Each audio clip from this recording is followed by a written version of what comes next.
Aujourd'hui, notre invitée de ce soir s'appelle Madame Esther Grace Leroux. Elle nous vient de la Côte d'Ivoire, elle est pasteur. Je vous laisse découvrir tout de suite son portrait et on se retrouve juste après.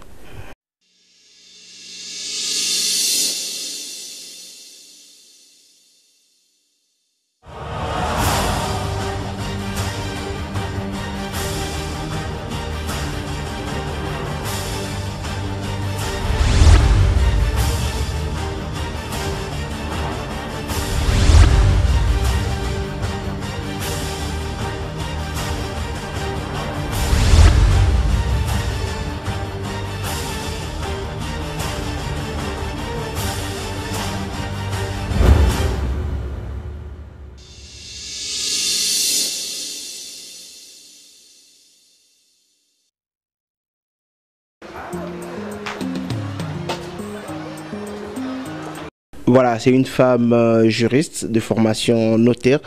Ma Grâce, bonsoir. Bonsoir. Vous êtes à l'aise à quel titre? Pasteur, juriste vous êtes à l'aise quand vous appelez comment? Qu'on m'appelle pasteur. Qu'on m'appelle pasteur. Parce que juriste, c'est ma formation.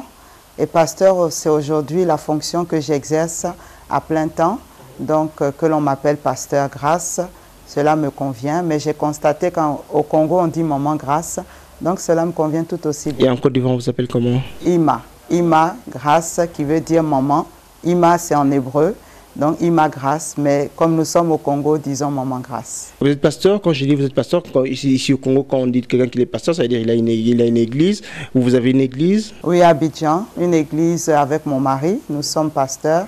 À Abidjan, nous avons une église dans la commune de Cocody, pour ceux qui connaissent. Et donc, nous servons Dieu ensemble. Cocody qui est dans le quartier chaud de Côte d'Ivoire. Hein? Oh, Cocody a été un quartier chaud parce que la résidence, la plupart des résidences officielles se trouvent là-bas. Et donc, c'est vrai que selon l'histoire récente de la Côte d'Ivoire, ça a été un endroit chaud, mais c'est l'un des quartiers les plus calmes puisque c'est un quartier résidentiel. Ok. Et depuis combien de temps que vous êtes pasteur? Je suis pasteur depuis maintenant bientôt 15-16 ans. Et à voir votre portrait, vous avez fait des grandes études de juriste à Paris particulièrement et abandonné. Vous êtes fille. C'est pas une perte pour votre famille? Ah si, la famille le voit comme une perte jusqu'à aujourd'hui. J'imagine que votre père aurait souhaité vous voir avec une toge entre les défendre, par exemple. Hein? Oui, c'est vrai. Mon père aurait aimé puisqu'il a investi beaucoup d'argent. Mais vous savez, la Bible dit qu'il y a dans le cœur de l'homme de nombreux projets, mais c'est la volonté de l'Éternel qui s'accomplit. Et je crois qu'en ce qui me concerne, mes parents avaient de nombreux projets, mais c'est la volonté de l'Éternel qui s'est accomplie pour moi. Et il n'y a rien de plus merveilleux que d'être dans la volonté de l'Éternel, parce qu'elle devient une sécurité pour nous. Combien de gens n'ont pas fait eux-mêmes leur propre programme, n'ont pas leur propre cursus, et aujourd'hui ne sont pas. Moi, je dis que parce que je suis dans le service du Seigneur, je vois la protection de Dieu, je vois la faveur de Dieu. Et donc, pour moi, ce n'est pas une perte pour moi, pour la famille. Mais vous savez, tout ne se résume pas en l'argent sur cette terre. Tout ne se résume pas en l'argent. Et cette perte, on la voit juste au niveau matériel. Mais au niveau spirituel, ce que j'ai gagné, aucun billet de banque ne peut valoir ce que j'ai gagné. Le salut de mon âme, la paix de mon âme, le salut de mon mari, le salut de mes enfants, c'est plus que des milliards. Cette transformation, comment elle s'est passée pour vous transformer des juristes en pasteurs? Comment cette transformation s'est faite? Transformation, c'est un peu dur parce que ça a été... Voilà, cette cassure. Bon, cette cassure a commencé, je pourrais dire, souvent je dis quand je prie, je dis au Seigneur, souvent je dis Seigneur, tu m'as vraiment eu parce que j'ai tellement aimé ce Dieu dès le départ quand je l'ai découvert. J'étais tellement amoureuse de ce Dieu. Pour moi, ça a été la découverte de ma vie. Donc, j'étais très engagée, j'étais très gourmande. Je lisais beaucoup la Bible, je lisais beaucoup les livres chrétiens, j'assistais aux réunions de prière, j'assistais vraiment au séminaire. J'étais tellement engagée que je pourrais dire que la cassure s'est faite de façon douce. Voilà, l'engagement est venu dès que j'ai accepté étant étudiante. Et je suis rentrée dans le notariat, donc en étant déjà très amoureuse de ce Dieu-là. Donc mon notariat s'est fait sous la bannière de Jésus-Christ. Et je bénis Dieu d'être entré dans le notariat avec Jésus-Christ. Parce que si je n'avais pas Jésus-Christ, je crois que j'aurais pris des chemins sinueux, j'aurais pris des chemins qui aujourd'hui m'auraient peut-être très, très éloigné de Dieu. Et donc d'être entré dans le notariat en connaissant Jésus-Christ, cela m'a beaucoup soutenu, cela m'a beaucoup porté. Et j'ai terminé mon notariat. Et c'est alors que le Seigneur vraiment m'a dit qu'il avait besoin de moi. Et aujourd'hui, je crois que je comprends pourquoi. J'avais besoin de connaître qui j'étais en Jésus-Christ, de comprendre le plan que Dieu avait pour moi. Et le notariat, je peux toujours avoir une étude de notaire, je peux toujours connaître le droit, mais connaître Dieu, ça prend du temps. Connaître Dieu, ça prend des années. Et aujourd'hui, je ne le connais pas encore à 100%, mais le peu que je connais, je pense, c'est déjà bon pour que si je dois ouvrir un cabinet de notaire et mettre quelqu'un qui gère ce cabinet, je puisse vraiment rester attaché à mon ministère. Vous êtes une de filles très aimée par votre père, et vous payez de grandes études, vous êtes aisée, l'argent c'est rien, vous avez tout ce que vous voulez. La Bible, vous cherchez quoi exactement? La Bible, je cherchais le sens de ma vie. J'avais une crise existentielle. Avec tout ce que vous aviez, avec tous les faveurs, tous les avantages que vous avez votre père, vous avez... Mais justement, ces faveurs-là ne me satisfaisaient pas. Quand vous lisez dans la parole de Dieu, Ecclésiaste, Salomon il est dit qu'il est le plus riche qui ait existé sur cette terre parmi les rois. Mais Salomon s'est écrit un moment vanité des vanités pour dire que Salomon n'a pas pu être satisfait par tout le matériel. Effectivement, très jeune, j'ai bénéficié de l'amour de mon père. J'ai été seule fille pendant très longtemps et donc j'ai bénéficié de l'amour de mon père parce que j'avais aussi un gros problème avec ma mère qui m'a eu très très jeune et qui ne supportait pas pour elle, à cause de moi, elle avait échoué. À cause de moi, ma mère voulait faire de grandes études, elle n'a pas pu faire ses grandes études. Donc il y avait un grand conflit entre elle et moi. Et ce conflit donc a fait que mon père, j'étais surprotégée par mon père, j'étais vraiment choyée. Dès que je voulais quelque chose, automatiquement on envoyait le chauffeur acheter, tous mes désirs étaient vraiment satisfaits. Mais malgré tout cela, je me posais des questions. Pourquoi je vis? Le jour où je meurs, où je vais? Quel est le sens de la vie? Tout ce qu'on a, pourquoi les gens, parce qu'ils ont de l'argent, ils se croient supérieurs? Pourquoi d'autres n'ont pas? Et donc toutes ces crises, ces questions m'ont amené à chercher le Dieu de la Bible. Je lisais beaucoup de livres qui parlaient de... j'aimais beaucoup dans les rayons de livres, je lisais les livres qui parlaient de religion, comme ils disent. Mais en fait, la religion n'est pas connaître Jésus-Christ. Et donc, malgré tous ces livres qui me parlaient de religion, je n'ai pas découvert Jésus. Mais quand j'ai pris, parce que quelqu'un m'avait donné le Nouveau Testament, quand j'ai pris ce livre et que j'ai lu le Nouveau Testament, là, j'ai rencontré Jésus-Christ. Et depuis le jour, je suis avec Jésus. Il marche avec moi chaque jour. Et je suis heureuse en Jésus. Alors, bizarrement, votre mère vous a trop jeune. Il y a un conflit entre vous et votre mère. Et trop jeune également, vous aussi, vous avez votre fille. Racontez-moi cette histoire. Oui, c'est vrai que ma mère, quand j'ai eu ma fille, ma mère m'a dit... Ma mère a été grand-mère avant même d'avoir 42 ans. Parce qu'elle m'a eu très jeune. Moi aussi, j'ai eu ma fille très jeune puisque j'ai fait mes études jeunes. Donc, j'étais en licence de droit quand j'ai eu ma fille. Et donc, j'ai eu ma fille très jeune. Moi aussi, par la grâce de Dieu, un jour, je serai grand-mère avant 50 ans. Bon, je ne sais pas, ce n'est pas moi qui l'ai choisi. Mais je peux dire que cette étape d'avoir ma fille très jeune a été justement l'étape de la révélation de Jésus-Christ. Votre mère vous a dit quoi? Quand j'ai eu ma fille, bon là, nous étions réconciliés déjà. Nous étions réconciliés. Je peux dire que c'est quand j'ai eu ma fille que j'ai été vraiment réconciliée avec ma mère. Quand je voyais ma mère s'occuper de ma fille à l'hôpital, c'est là que l'amour de ma mère est venu. Donc jusqu'à là, c'était ma mère, mais c'était sans plus. Mais le jour où j'ai vu comment elle s'occupait de ma fille à l'hôpital, là j'ai commencé à aimer ma mère. Et je lui ai pardonné tout ce qu'elle m'avait fait subir. Et j'ai compris, à la différence de ma mère, moi j'ai terminé mes études. Moi je me suis donné ce défi. Je me suis dit, ma mère m'a trop accusée de ne pas avoir terminé ses études à cause de moi. Je ne voudrais pas accuser ma fille. Alors moi, je me suis battue. J'ai terminé mes études, bien qu'étant enceinte.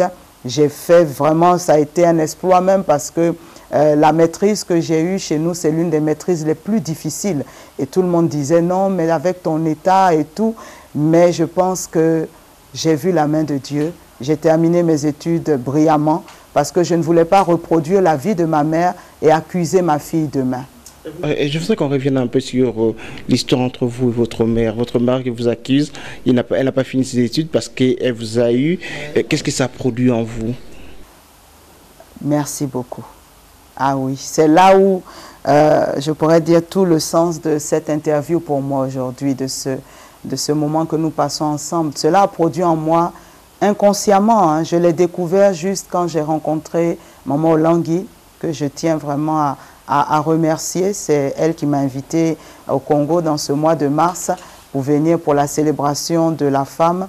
Et je tiens aussi à dire que c'est la première fois que moi je célèbre une journée de la femme parce que, comme je le dis, mon histoire a produit en moi le rejet de la femme.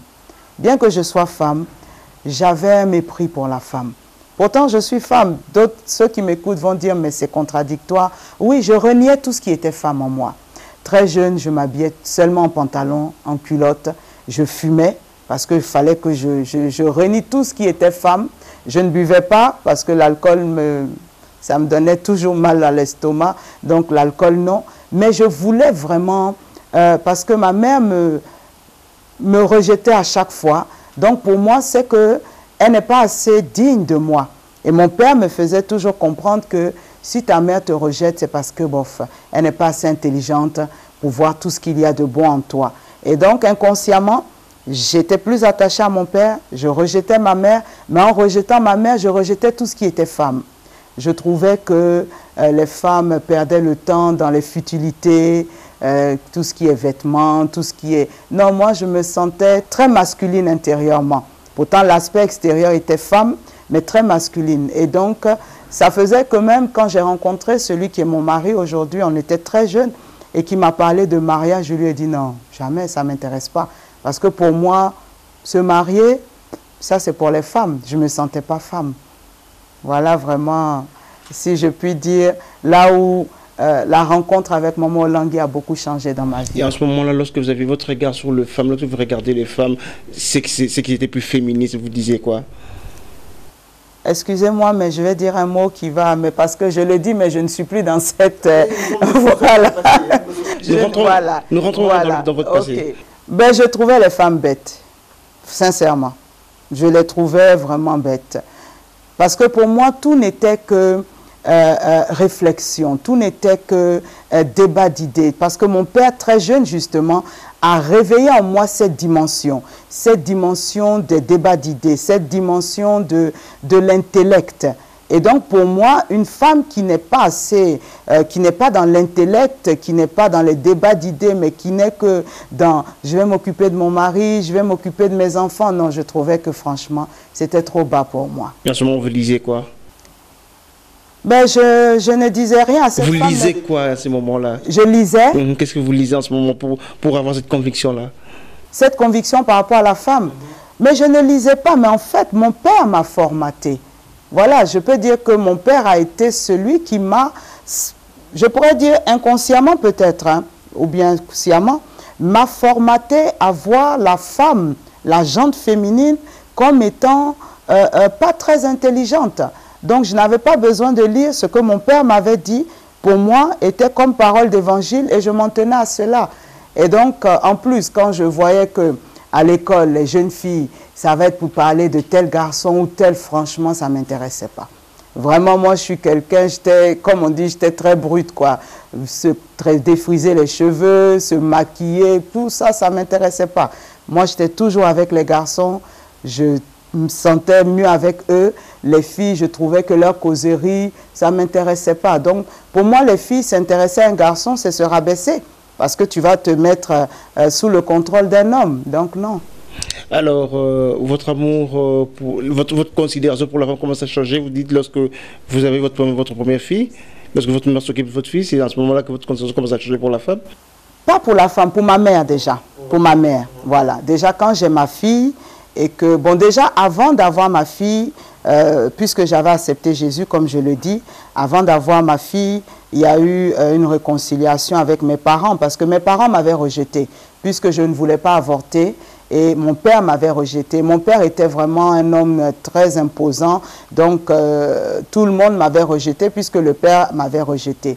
Et même pour dire que le jour où je me suis mariée, parce que quand j'ai commencé à comprendre la parole de Dieu, j'ai compris qu'il fallait que je me marie, que je me mette en règle. Ce jour-là, mon père a interdit à toute la famille d'assister à mon mariage. Ça n'a pas été facile parce qu'on a fait des démarches pendant près d'une année.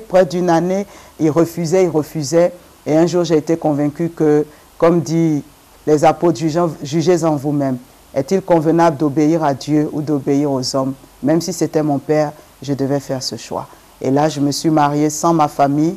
Et ça a été une étape encore douloureuse de ma vie. Mais toutes ces étapes sont, aujourd'hui, pour moi, c'est ce qui fait ce que je suis spirituellement. Aujourd'hui, je suis une femme convaincue de ce Dieu. Rien ne peut me détourner de ce Dieu parce que mon père était tout pour moi. Mon père était comme un Dieu dans ma vie. Et s'il a pu me rejeter, c'est que alors je me dis, Dieu vaut mieux que tout. Et donc, à partir de ce moment, après, il y a eu une réconciliation parce que quand même, je priais beaucoup pour eux. Je priais beaucoup pour leur conversion. Je suis l'aîné de 7 enfants. Je priais beaucoup pour la conversion de mon père, de ma mère. Je jeûnais et Dieu qui ferait toujours un chemin a frayé le chemin. Et je leur ai présenté Christ. Et là, cette fois-ci, pas mon père au début, ma mère, mes frères et sœurs, tous ont accepté. Ils sont venus au Seigneur et c'est là qu'on s'est réconciliés. Et donc, au moment où j'accouchais, nous étions réconciliés. Et donc, de voir ma mère maintenant à l'hôpital s'occuper de ma fille, ça a encore vraiment enlevé en moi toute rancœur. Parce que je me suis dit, vous savez, hein, ma fille, l'être humain, on est très sensible quand quelqu'un aime notre enfant. Et de voir ma mère aimer mon enfant, là où moi, elle ne m'a pas aimé comme j'aurais aimé, moi, ça m'a réconcilié avec elle.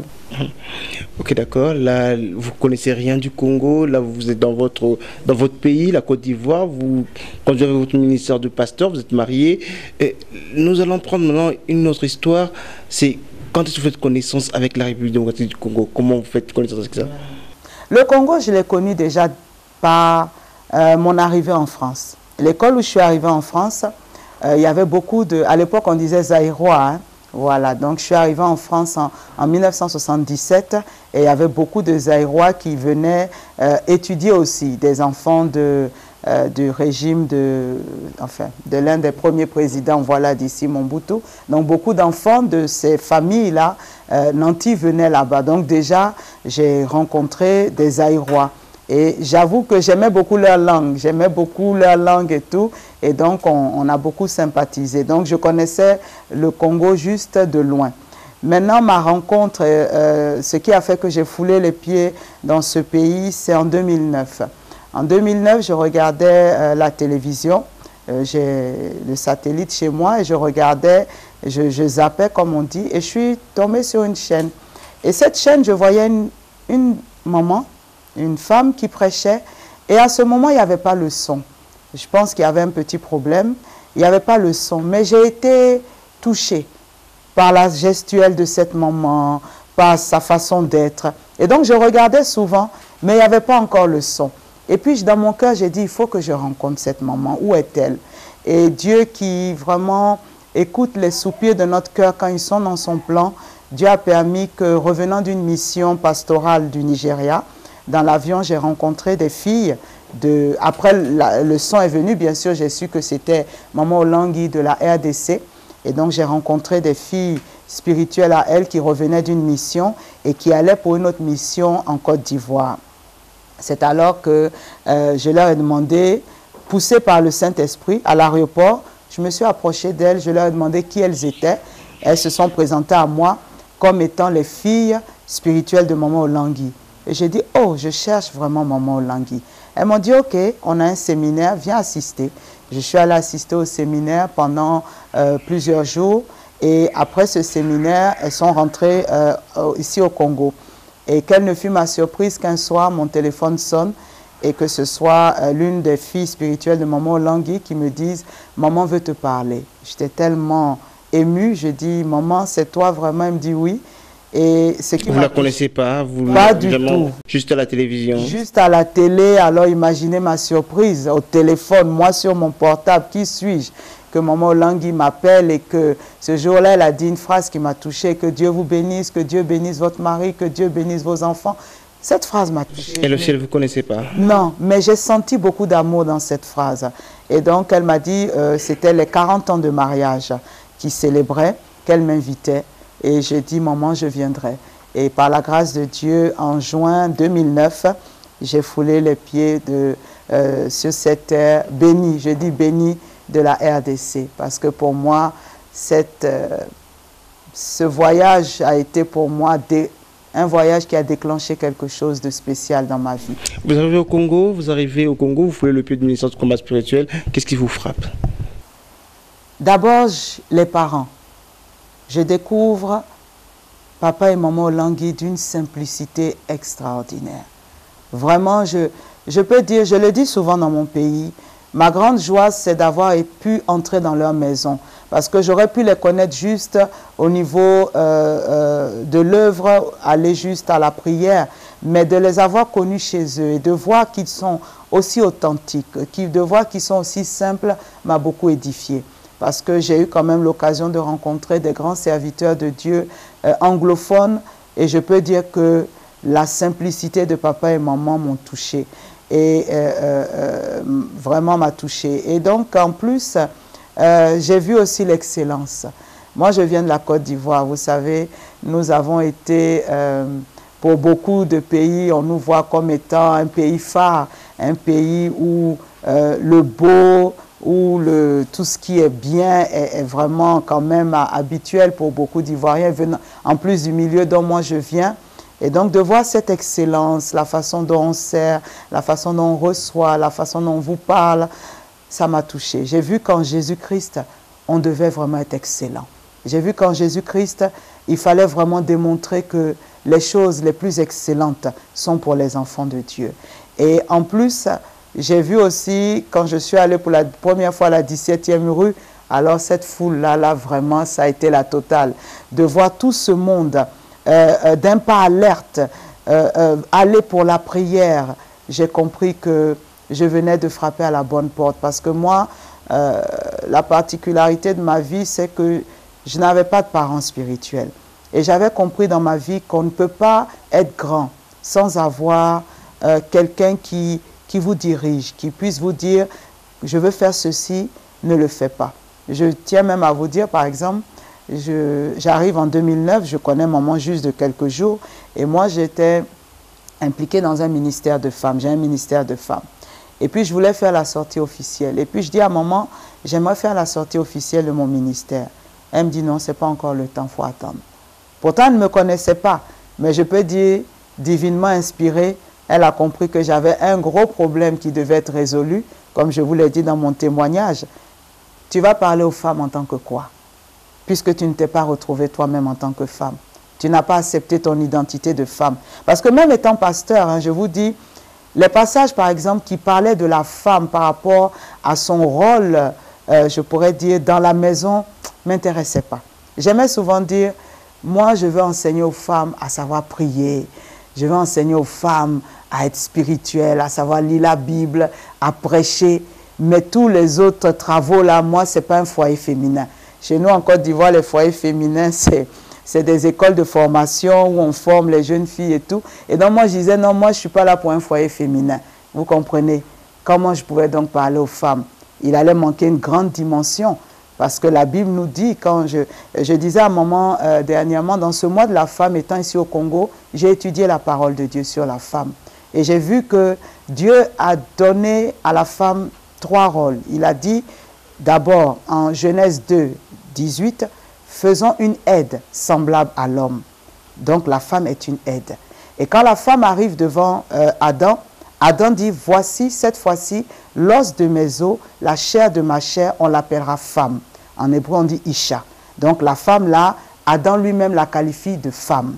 Et après, on voit dans la même parole de Dieu, dans le livre de Genèse toujours, au chapitre 3, verset 20, on voit cette fois-ci Adam encore qui dit à la femme, on l'appellera Ève, c'est-à-dire dispensatrice de vie. Donc j'ai vu que dans la parole de Dieu, la femme est aide. En hébreu, on dit Ézer, la femme est Isha et la femme est Ève. Mais moi, je n'avais pas toute cette dimension. Je n'avais pas toute cette dimension de la femme en moi. Vraiment, je pourrais dire, pour moi, c'est tout un enseignement. J'étais mariée, j'avais des enfants, j'étais pasteur, je pourrais dire, mais ce côté d'être complète, je ne l'étais pas. Surtout le côté, je pourrais dire, d'être une Isha, d'être une femme-femme. Et croyez-vous qu'aujourd'hui, la femme africaine particulièrement, elle joue bien son rôle? Elle joue bien son rôle, mais la femme africaine doit retrouver, comme je vous l'ai dit, moi, selon la parole de Dieu, j'ai retrouvé toute mon identité. La femme africaine est beaucoup cantonnée dans le rôle d'être simplement là pour les enfants, simplement là pour s'occuper de la maison. Mais la femme africaine n'est pas respectée dans son rôle d'être une aide. Parce qu'une aide veut dire que la femme alors a la responsabilité d'aider l'homme à accomplir sa destinée. Ce qui veut dire que Dieu a investi en la femme un potentiel. Dieu a investi à la femme, qu'elle soit lettrée ou pas, qu'elle ait fait des études ou pas. Dieu a investi en chaque femme le potentiel qu'il faut pour aider un homme. J'aime souvent illustrer cela avec une canne. Vous allez prendre une canne, elle peut peser juste peut-être 500-700 grammes, mais elle peut porter un homme de 100 kilos. Et l'homme ne tombera jamais. Il s'appuie sur cette canne, il ne tombera pas. Donc, dans la dimension d'aide, je pense que dans notre conception africaine, à cause de la coutume, cette conception d'aide n'est pas reconnue. Vous allez voir que quand la femme va vouloir donner son point de vue, l'homme va dire non, non, non. Là, moi, une fois, j'ai pris un taxi en Côte d'Ivoire. Je lui disais non, mais vous conduisez pas bien. Il me dit non, madame, taisez-vous. Moi, femme ne parle pas sur moi. Dans notre langage ivoirien. Voilà un peu. Parce que pour lui, je ne peux pas lui donner des conseils. Donc, dans la conception africaine, on doit intégrer cette dimension de Ezer. La femme est une aide valable pour l'homme. Enfin, il est difficile de vous arrêter. Hein. On sent qu'on a affaire à une juriste, on a affaire à une femme pasteur. Juriste, mais je peux dire on a affaire à une femme qui est dans la joie de s'être retrouvée. Voilà. Vous insistez beaucoup sur le mot s'être retrouvée. Ah oui, je peux dire que je marchais en parallèle avec ma vie. Je marchais en parallèle avec ma vie. Je suis une femme. Au lieu de marcher sur la voie de la femme, je marchais sur une voie que je m'étais créée moi-même. Une voie qui n'existe pas parce que Dieu, il est fidèle à ce que lui, il a créé. Il est fidèle à sa parole. Donc moi-même, je me créais une voie. Je n'étais dans mon corps pas un homme, mais dans mon esprit, dans mes réflexions souvent, je me voyais comme un homme. Donc je peux dire que je me suis retrouvée. Et c'est essentiel pour moi. Et étant donné maintenant que vous avez vécu tous les 3 dimensions, vous avez vécu une femme qui ne reconnaissait pas son rôle de femme, qui ne se reconnaissait pas en tant que femme, vous avez vécu une femme qui a retrouvé sa féminité, maintenant vous êtes en train de vivre votre femme, comme il s'est dit. Absolument. Vous pouvez dire quoi maintenant? Vous dites quoi en vous maintenant? Qu'est-ce que vous pouvez dire maintenant à toutes ces femmes? Oh, je dis merci, Maman Olangui. Je dis merci d'avoir elle compris le message de Dieu pour nous le communiquer à nous, les femmes qui ne comprenions pas que nous sommes des femmes-femmes. Vous savez, quand je suis arrivée au début ici, je trouvais qu'on favorisait trop l'homme. Voilà, je trouvais que les femmes étaient trop attentionnées pour l'homme. Et donc, comme j'avais encore cette déformation en moi, je trouvais que, ah, mais tout est pour l'homme ici, tout est pour l'homme. Mais je n'avais pas compris que c'est une sagesse de Dieu pour une femme, de savoir s'occuper de l'homme que Dieu lui a donné, de son mari, pour après faire ce qu'elle a à faire.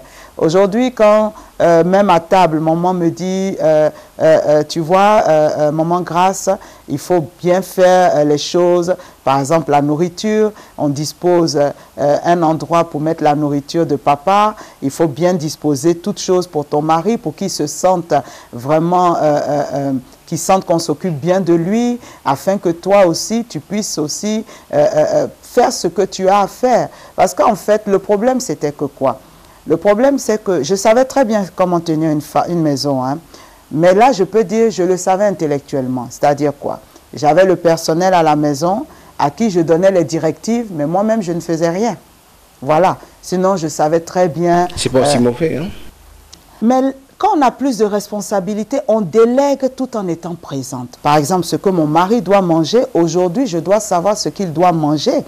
Ce que mon mari doit porter, je dois savoir ce que mon mari doit porter. Donc, même si je suis en voyage, mon mari le sait. Quand mon mari est venu une fois ici au Congo avant moi, j'avais déjà chaque tenue, j'avais mis chaque jour, ça c'est pour tel jour, ça c'est un jour, il s'est trompé, il m'a appelé, il dit, aujourd'hui là, je dois porter quelle tenue? J'ai ri, mais j'étais dans la joie. Moi, j'étais à Abidjan, mais ici, je savais que mon mari portait ce que moi, j'avais choisi. Ça nous rapproche plus, ça. Je suis plus présente dans sa vie, bien qu'étant pas là physiquement. Et pour moi, c'est le couple qui est ainsi qui y gagne. Voilà, donc pour moi, on peut déléguer, mais tout en étant là présente, tout en supervisant. Pas abandonner son rôle entre les mains des serviteurs et des servantes. Et c'est ce que beaucoup de femmes intellectuelles, vraiment ce mois de la femme, j'aimerais interpeller les femmes intellectuelles, c'est ce que nous faisons. C'est vrai que nous travaillons, mais ce que tes enfants vont porter, le soir tu peux vérifier, le soir tu peux rentrer dans la chambre de tes enfants pour voir ce qu'ils vont porter, ce qu'ils vont manger le matin. Tu peux déjà tout régler, tout. Moi, la table du petit déjeuner pour mes enfants, je suis là, je veille à tout. Le matin, je suis avec eux, ils prennent leur petit déjeuner devant moi. Avant d'aller à l'école, je regarde comment, ah, toi, tu n'es pas bien peigné, toi, tu... Voilà, aujourd'hui, je suis heureuse dans ce rôle. Je m'occupe de mes enfants, je suis plus proche. Et là, vraiment, là, je ne suis pas là, ils le ressentent. Alors qu'avant, peut-être, ils n'auraient pas ressenti autant mon absence. Dans tout cela, on peut dire bravo à Moulin qui vous l'a appris. Alléluia. Alors, on va terminer, on va revenir sur le thème du mois de la femme. Qu'est-ce qui vous a arrêté? Je vous remercie. Ce thème, nous avons eu à intervenir sur ce thème. Et en fait, il y a deux thèmes, moi, dans ce mois qui m'ont concerné. C'est le premier thème, c'est celui qui est, je pense, choisi au niveau national, lutter contre les violences faites aux femmes, voilà. Et puis, au niveau du ministère de Maman Olangui, de la CIFMC, il y avait ce thème « Femme, lève-toi et combat ».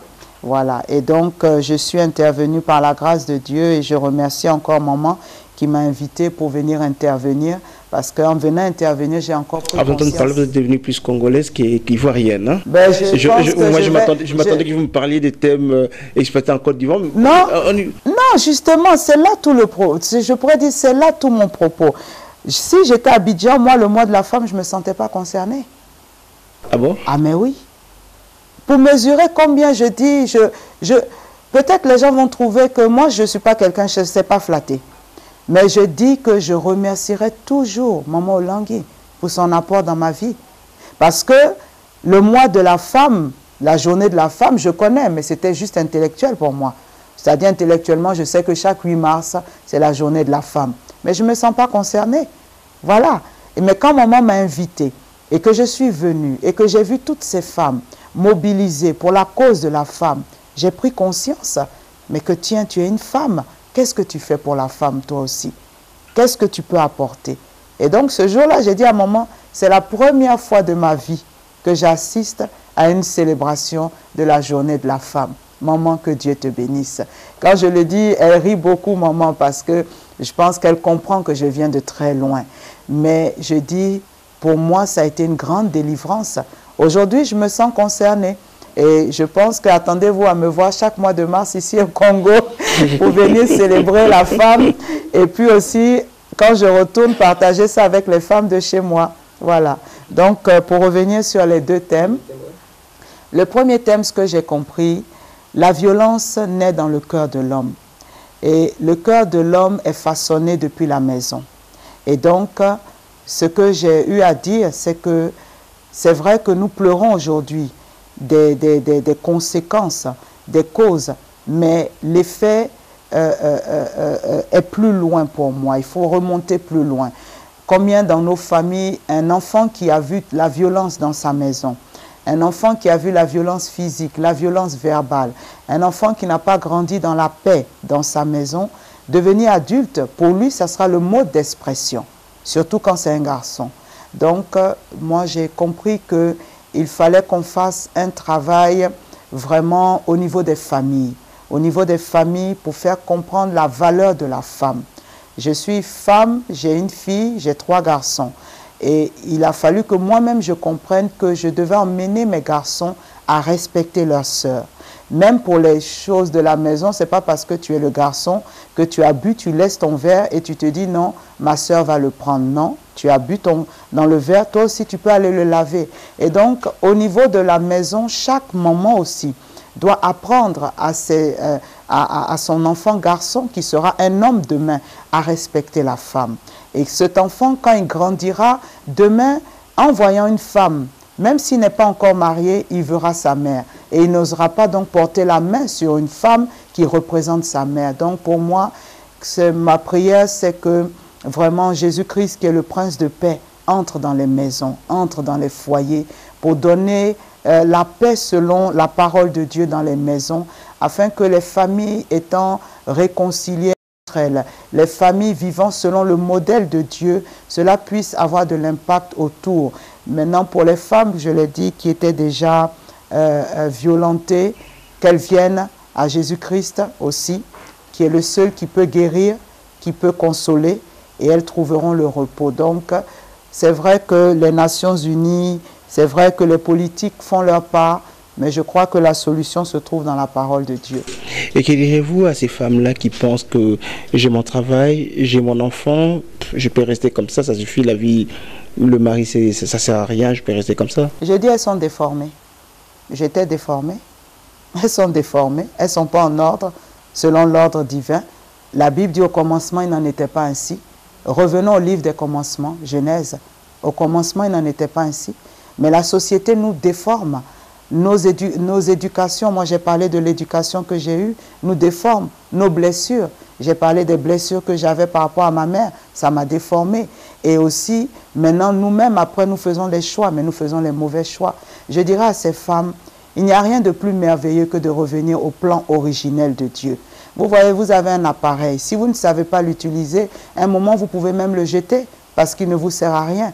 Mais quand vous savez très bien l'utiliser, vous l'aimez parce qu'il vous est utile. C'est la même chose, femmes. Retournons au plan originel de Dieu et nous serons des femmes heureuses, épanouies. Donc, je dis à ces femmes, surtout ces femmes qui ont été déformées comme moi je l'ai été, si elles vivent au Congo, venez à la CIFMC. On vous donnera de retrouver votre identité de femme. Si elles ne vivent pas au Congo, qu'elles cherchent dans chaque pays, par la grâce de Dieu, le ministère est présent, qu'elles cherchent parce qu'elles seront enseignées sur leur statut, sur leur identité de femme. On va terminer, Maman Grace Leroux Esther. Vous allez regarder cette caméra avec tout votre cœur, vous allez parler à toutes ces femmes, les milliers de femmes qui vont vous regarder ce soir. Avec tout votre cœur, vous leur direz quoi? Femme, je voudrais te dire que tu es une créature merveilleuse de Dieu. Je voudrais te dire que lorsque Dieu a eu dans sa pensée de te créer, Dieu a vraiment manifesté son amour pour toi. Dieu ne s'est pas trompé en te faisant femme. Quel que soit ce que tu vis, quelles que soient les situations, ne te dis pas que c'est parce que tu es femme que tu vis ces situations et que si tu étais un homme, tu serais plus heureuse. Je veux simplement te dire, cherche plutôt Dieu, cherche le Dieu de la Bible, Jésus-Christ de Nazareth. Reviens au plan originel de Dieu, reviens à ce plan dans la prière déjà. Quand tu te retrouveras, ce Dieu permettra que tu puisses rencontrer la personne aussi qui te respectera en tant que femme. Ce Dieu permettra que tu puisses rencontrer la personne qui te valorisera en tant que femme. Alors je voudrais vraiment te dire, parce que cela a été mon cas, la solution se trouve au retour au plan originel de notre Créateur. Ce Dieu nous a créés femmes, aimons-nous en tant que femmes et nous serons respectés en tant que femmes.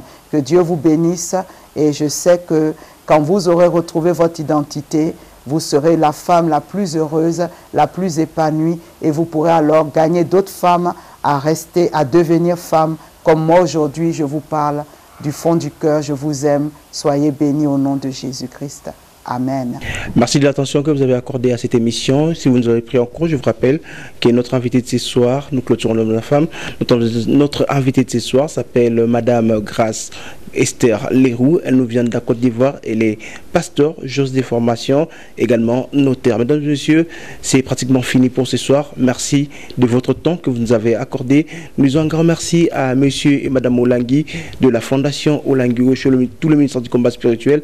Nous, on vous retrouve la semaine prochaine pour un autre numéro. Merci et bonsoir chez vous.